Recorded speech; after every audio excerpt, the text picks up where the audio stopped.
وقال رسول الله صلى الله عليه وسلم أفضل ما يقضى بين الناس يوم القيامة في الدماء أو كما قال عليه الصلاة والسلام. بارك الله لنا ولكم في القرآن العظيم ونفعنا وإياكم بالآيات والذكر الحكيم. أستغفر الله إن الله غفور رحيم. اللهم صل على محمد وعلى آل محمد كما صليت على إبراهيم وعلى آل إبراهيم إنك حميد مجيد. اللهم بارك على محمد وعلى آل محمد كما باركت على إبراهيم وعلى آل إبراهيم إنك حميد مجيد. মহান আল্লাহ রাব্বুল আলামিনের দরবারে লাখো কোটি শুকরিয়া যে আল্লাহ সুবহানাহু ওয়া তাআলা আমাদেরকে জুমার নামাজ আদায়ের উদ্দেশ্যে আল্লাহ পাকের ঘরে হাজির হওয়ার তৌফিক দান করেছেন। এই জন্য সকলে মাহবুবের শুকরিয়া আদায়ার্থে কালিমাতুশ শুকর একবার পড়ে নিই আলহামদুলিল্লাহ। কালামে পাক থেকে বরকতের নিয়তে একখানা আয়াতে কারিমা তেলাওয়াত করেছি। সরকার দু আলম সাল্লাল্লাহু আলাইহি ওয়াসাল্লামের অসংখ্য অগণিত হাদিস থেকে একখানা হাদিস পাঠ করেছি। এর আলোকে সংক্ষিপ্ত আকারে কিছু কথা পেশ করব। আমার তৌফিক ইল্লা বিল্লাহ। তেলাওয়াতকৃত আয়াতে আল্লাহ পাক বলেন, ওয়ালাকাদ কাররামনা বনি আদম, আমি আদম সন্তানদেরকে তথা মানব জাতিকে মর্যাদাশালী করেছি, সম্মানিত করেছি।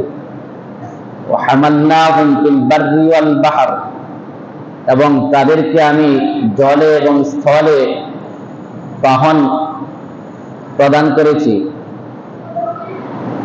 ওয়া রাযাকনাহুম মিনাত তাইয়্যিবাত, এবং আদম সন্তানদেরকে আমি পূত পবিত্র রিজিক প্রদান করেছি। وَفَضَّلْنَاهُمْ عَلَى كَثِيرٍ مِّمَّنْ خَلَقْنَا تَفْضِيلًا, এবং আমি আল্লাহ এই আদম সন্তানদেরকে মানব জাতিকে আমি যত সৃষ্টি মখলুক সৃষ্টি করেছি অধিকাংশের উপরেই তাদেরকে আমি মর্যাদাশালী করেছি। কারণ আল্লাহ অন্য আয়াতে বলেন, লাকাদ খালাকনাল ইনসানা ফি আহসানি তাকওয়িম, আমি মানব জাতিকে অত্যন্ত সুন্দর অবয়ব এবং কাঠামো দিয়ে সৃষ্টি করেছি, বানিয়েছি। তো মানব জাতিকে আদম সন্তানকে আল্লাহ অন্যান্য মাখলুকের উপরে মর্যাদাশালী করেছেন। কেমন মর্যাদা?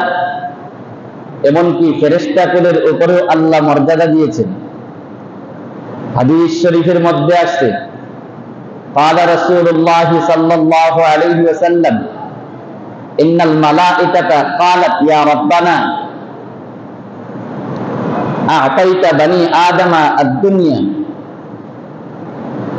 ইয়াকুলুনা ফিহা ওয়া ইয়াশরাবুন ওয়া ইয়ালবাসুন, নাহনু নুসাব্বিহু বিহামদিক লা না'কুলু ওয়া লা নাশরাবু ওয়া লা নালবাসু। পয়গম্বর নবী মুহাম্মদুর রাসূলুল্লাহ সাল্লাল্লাহু আলাইহি ওয়াসাল্লাম ইরশাদ করেন, একবার ফেরেশতারা আল্লাহ পাকের কাছে আরজ করেন, আবেদন করেন, ইয়া রাব্বানা, হে আমাদের প্রভু প্রতিপালক, আপনি তো মানব জাতিকে আ'তাইতা বনি আদম আদ-দুনিয়া, এই আদম সন্তানদেরকে দুনিয়া দিয়েছেন, তথা দুনিয়াতে তাদেরকে অনেক কিছু করার সুযোগ করে দিয়েছেন। যেমন পরের অংশেই হাদিসের মধ্যে বলেন যে তারা কি করে, ইয়াকুলুন না ফিহা, এই দুনিয়াতে তারা খায়, ওয়া ইয়াশরাবুন, তারা পান করে, ওয়ালবাসুন, তারা লিবাস পোশাক পরিধান করে, কত কিছুই না ভোগ করে, কত কিছুই না করে। কিন্তু আমরা তো নাহনু নুসাব্বিহু বিহামদি, আমরা তো শুধু আপনার প্রশংসার সহিত শুধু আপনার পবিত্রতাই বর্ণনা করি, আপনার ইবাদতেই মগ্ন থাকি। লা নাকুলু, আমরা খাইও না, ওয়ালা নাশরাবু, আমরা পানও করি না, ওয়ালা নালবাসু, আমরা কাপড় চোপড় ইত্যাদি পরিধানও করি না, অন্য কিছু চাহিদা পূরণ করারও আমাদের কিছু নাই।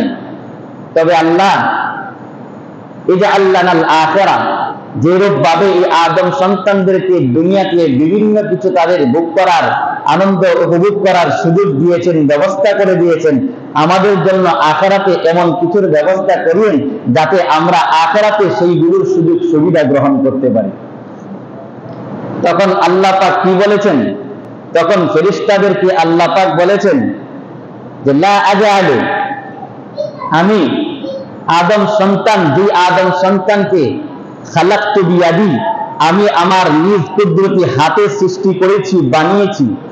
তাদেরকে যে শ্রেষ্ঠত্ব আমি দান করেছি, তাদেরকে যে মর্যাদার আসনে আসীন করেছি, সেই মর্যাদা আমি ওই জাতিকে, ওই সম্প্রদায়কে দেব না যেই সম্প্রদায়কে আমি বলেছি কোন ফাকানা, অতঃপর তারা হয়ে গেল।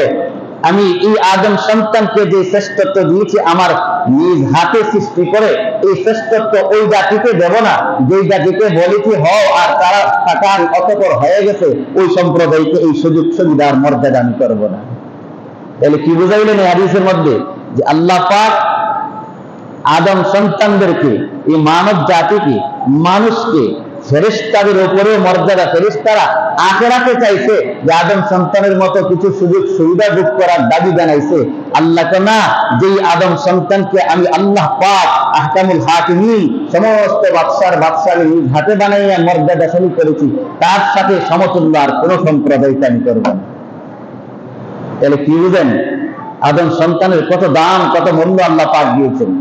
শুধু কি তাই, এমনকি হাদিস প্রমাণ করে খানায়ে কাবা বাইতুল্লাহর চাইতে মানুষের মর্যাদা আরো বেশি। সুবহানাল্লাহ কইতেন না? এরপরে কি সুবহানাল্লাহ না বলার কি আছে? কারণ খানায়ে কাবার চাইতে আমার আপনার দাম আল্লাহর রাসূল বলেন তার চাইতেও বেশি। নাযার ইবনে ওমর ইয়াওমান ইলাল বাইতি আও ইলাল কাবাতি, একদিন ইবনে ওমর রাদিয়াল্লাহু তাআলা আনহু খানায়ে কাবার দিকে তাকালেন, তাকায় ফাকালা, বললেন মা আ'যামাকি ওয়া আ'যামা হুরমাতাকি ওয়াল মুমিনু আ'যামু দারাজাতান ইনদাল্লাহি মিনকি। হাদিস শরীফের মধ্যে আছে ইবনে ওমর একবার খানায়ে কাবার দিকে একদিন তাকাইলেন, তাকায় বলতেছে, ও খানায়ে কাবা বাইতুল্লাহ, তুমি তো অনেক মর্যাদাশালী, তোমাকে অনেক মর্যাদা দিয়েছেন, কিন্তু ওয়াল মুমিনু আ'যামু দারাজাতান ইনদাল্লাহি মিনকি, তবে শুনে রাখো তোমার চাইতে আল্লাহ পাকের কাছে একজন ইমানদারের দাম তোমার চাইতে আরো অনেক বেশি। তাহলে কোরআন প্রমাণ করে, হাদিস প্রমাণ করে যে আল্লাহ পাকের কাছে সমস্ত মখলুকাতের উপরে আল্লাহ পাক যেই জাতিকে, যে সৃষ্টিটাকে সবচেয়ে মর্যাদাশালী করেছেন সেটা হলো আদম সন্তান।